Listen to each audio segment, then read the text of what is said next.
NFL Draft. Welcome into NFL Live. I'm Dan Graziano in for Laura. We got Kevin Clark here in studio. Mina Kimes joining the show. Bill Barnwell's going to be along in a little bit. We're going to start with the news this morning. This is more Vikings quarterback news. We seem to have this every day. This morning they signed Carson Wentz to a one-year deal, adding depth to an already crowded quarterback room that includes Kyler Murray and J.J. McCarthy. All three of these guys would like to forget 2025. None of them went the distance. Kyler started only 5 games due to injuries. And these guys, 4 of them, Brosmer too. We didn't mention Max Brosmer. Combined for 22 starts, 11-11 with 23 passing touchdowns and 24 interceptions. So, Mina, we look at the Vikings quarterback situation as a whole right now. What do you make of that, and what should the plan be? Yeah, I still think this is Kyler Murray's job to lose. When you compare his play, both the film and the stats, to what we've seen from J.J. McCarthy, Carson Wentz last season, it's really not close. And I do think it bears repeating that with even average quarterback play, which I do think they can get from Murray, this is a playoff team.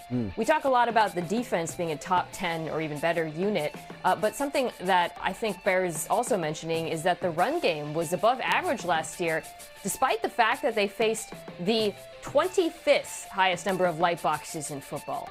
No team with Justin Jefferson and Jordan Addison should be facing that low of a rate of light boxes on the ground. So you put Murray back there, and I think what he opens up both as a passer and a dual threat quarterback should help the run game too, and also give it easier looks. So I just think he lifts the floor of this entire unit and then the entire football team in the process. It's not a quarterback competition. And if it is, congratulations, I'm calling it on March 19th at 4:02 p.m. Kyler Murray has won the quarterback competition because he's a better fit. Trying to build drama and suspense here in the offseason. He's a better player. He wouldn't have gone, frankly. He should have had 31 offers because it's Kyler Murray who's played a lot of ball at a high level for $1.3 million because of the offsets in his contract. So he's got a lot of options. He's not going to go anywhere. He doesn't think he's going to play. So that's the first part of that. That's just practical. But then you look at it. He comes into Minnesota with a much better skill set than Sam Darnold had when he came to Minnesota 2 years ago, resurrected his career and became a Super Bowl winner and made a whole boatload of money in the process because of it. You look at this things that overlap. Now, there's differences. Kyler Murray did not play a lot under center in Arizona. Kevin O'Connell likes doing that. A couple of schematic things. There's not a mismatch. There's a little bit of a mismatch. But the things they can do well, corner routes, throwing outside the numbers, throwing to guys who get separation, which happens in Minnesota. There's more of a scheme fit than people think between Kyler Murray and Kevin O'Connell. This receiving core, this skill group is going to accentuate everything Kyler Murray does, open up running lanes. Kevin O'Connell's never had a scrambler like this, ever. Sometimes there's scheme fits, sometimes there's scheme expansions. This is a scheme expansion with Kyler Murray in that Vikings offense. So, I mean, kind of a bold call with a guy that started 5 games and his old team's paying him $36 million to go away. I don't know that it's a sure thing. Bill, do you agree with Kevin? And if you do, what do you think they should do? Bill Barnwell joining us, by the way. I should mention, welcome him in. What do you think they should do with J.J. McCarthy if, in fact, it's Kyler's job? I do agree with Kevin, but I don't agree that the quarterback competition is over. It's just a different quarterback competition. This is not for the starting job. J.J. McCarthy, with this signing of Carson Wentz, is competing for the backup job, the number 2 job in Minnesota.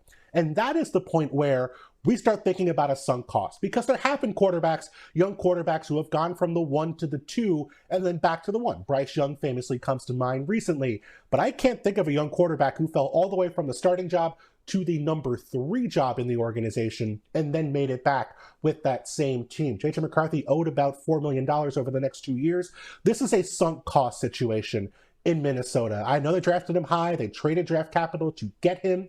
But that's in the past at this point. The GM who drafted J.J. McCarthy is no longer with the organization. At this point, this is about what can you do to build the best roster around a really good defense and a really good set of playmakers. And I don't know that J.J. McCarthy, who was 38th in QBR last year, is even the right option to be the number 2 guy, given his injury history over the past couple of seasons. How's that for drama? A backup quarterback competition, Dan? I mean, we're like 5 minutes into the show. We've already demoted J.J. McCarthy twice Poor guy has lost his starting job, and then he went ahead and lost the backup job just in the first few minutes of the show. I do want to point out, people talking about Kevin O'Connell not running a lot of shotgun. They did go out and hire former Dolphins offensive coordinator Frank Smoot, who ran a lot of shotgun in Miami. Could be a scheme fit there. All right, well, we'll see what happens there in Minnesota. We showed you that graphic. Obviously, no sure things in that quarterback room. We have had a trade every single day this week so far. Monday, it was Justin Fields being sent from the Jets to the Chiefs. On Tuesday, Jalen Waddle to the Broncos from Miami for the 30th overall pick in the draft. And then on Wednesday, the Eagles acquired Panthers backup Andy Dalton. Focusing on that middle one, Jalen Waddle spoke for the first time yesterday since the trade. Here's what he had to say. Man, it feels special, electric. I just feel like family, feel like home. What are your initial impressions of joining that offense? I'm excited. It's a life to build on. They're all playmakers, so it's always exciting to play with a lot of different talented players. So I'm excited just to go out there and compete with them guys. I know it's fresh here, but how excited are you to get going, get on the field? I'm excited, man. I'm excited to get this thing going. All right, Mina, we're looking at this trade, obviously big for the Broncos, but what do you see being the most significant impact he makes joining Denver? Yeah, I love this fit, particularly with the players already on the roster. And I think it's really valuable because he adds an element to this Broncos offense that really hasn't existed. One thing that I think is really important, maybe one of my favorite attributes of his, yards after the catch. So the Broncos had a decent amount of yards after the catch last season, but if you take out short throws and screens, they were actually 25th league-wide. That, to me, is something Waddle brings to the equation just because he has so much juice with the ball in his hands, his burst, his vision as a runner, both spectacular. And then I think the other thing that's going to be important is that intermediate passing game. Denver Broncos offense above average on short throws, above average need per play on deep throws, below average on intermediate throws. And that's another area where I think Waddle shines. That 10 to 20 yard range to me is something he really brings to this offense that's been missing. So I just think it's a perfect fit for this offense, what they needed. And it's not surprising to me that they've now tried to go after him for a while and finally got him. Yeah, Mina, it's not just the distance of the throws, but the kind of throws that are being made. I look at those in-breakers, those crossers, those digs. That's what Sean Payton wants his quarterback to throw off of play action.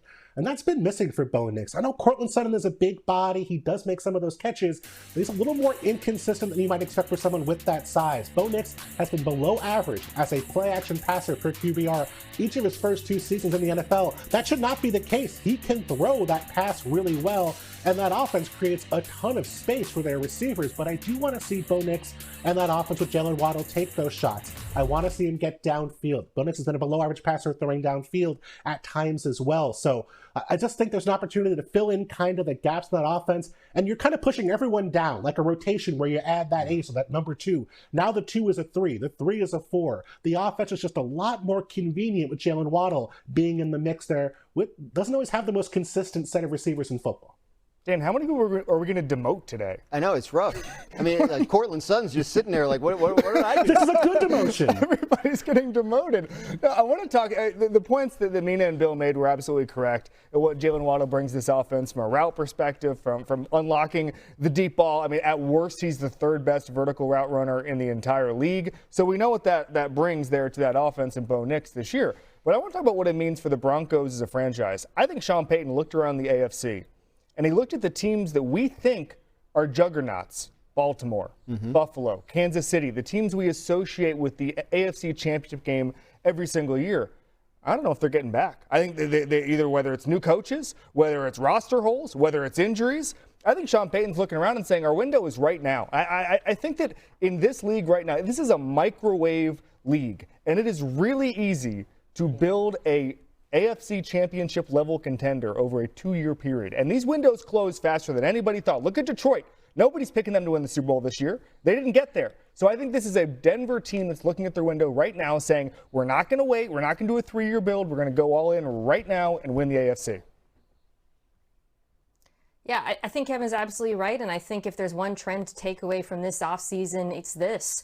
The teams that believe they are, close to the Super Bowl were aggressive in trades, not talking about major signings. Obviously, Denver is a great example. Buffalo trading what a lot of us thought was a bit of a premium for DJ Moore. The Rams trading for quite a bit for a number 1 cornerback and also adding one from Kansas City. Those 3 teams, I believe, all watched the Super Bowl last year and felt we could have won this. We could compete here. And it's not surprising to me that those teams in particular have been so aggressive. Yeah, I mean, especially Denver. They must feel like they got completely ripped off with Bo Nix getting hurt at the end of the playoff game and then a snowstorm in the second half. They feel like things could have been different for them. Hey, we really appreciate you watching our football show today while all your friends are watching basketball. So we want to give you a little basketball to make sure you don't